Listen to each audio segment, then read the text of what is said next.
జనసేన అభ్యర్థి ఆరణి శ్రీనివాసులతో కలిసి పనిచేస్తానని జనసేన పార్టీ తిరుపతి నియోజకవర్గ ఇన్ఛార్జ్ కిరణ్ రాయల్ అన్నారు. తిరుపతి నగరంలోని ప్రైవేట్ హోటల్లో జనసేన నాయకులతో కలిసి ఆయన మాట్లాడుతూ పవన్ కళ్యాణ్ ఆదేశాలను శిరస వహిస్తానని, అయితే పవన్ కళ్యాణ్ నుంచి స్పష్టమైన ఆదేశాలు వస్తేనే కలిసి పనిచేస్తానని అన్నారు.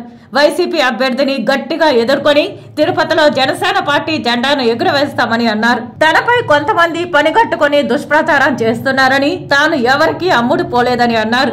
దమ్ము ధైర్యంతో రాజకీయాలు చేయడం వైసీపీ నేతలకు తెలియదన్నారు. తిరుపతిలో 297 బూతుల్లో ఎలక్షన్ చేసి దమ్ము ఇక్కడ ఉంది. తిరుపతిలో ఎవడైనా సరే రారా చూసుకున్నా చెప్పి దమ్ము ఇక్కడ ఉంది.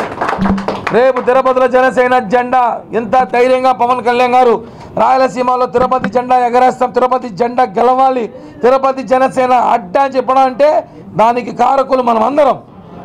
ఈరోజు కొన్ని మిస్అండర్స్టాండింగ్లో కానీ సీటు ప్రకటించేశారు. మనం కలిసి పనిచేస్తాం, గెలిపించుకునే బాధ్యత మన మీద ఉంది. అలాగే అభ్యర్థి కూడా మనతో కలిసి పనిచేయాలి.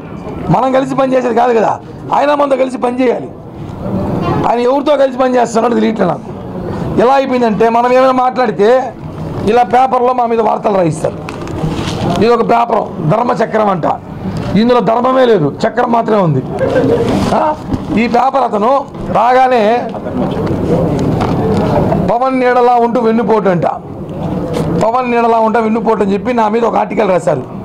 నేను ఏదో ఈయన మోసం చేసినట్టు, ఈ అభ్యర్థిని నేను పట్టించుకోనట్టు అని రాశారు.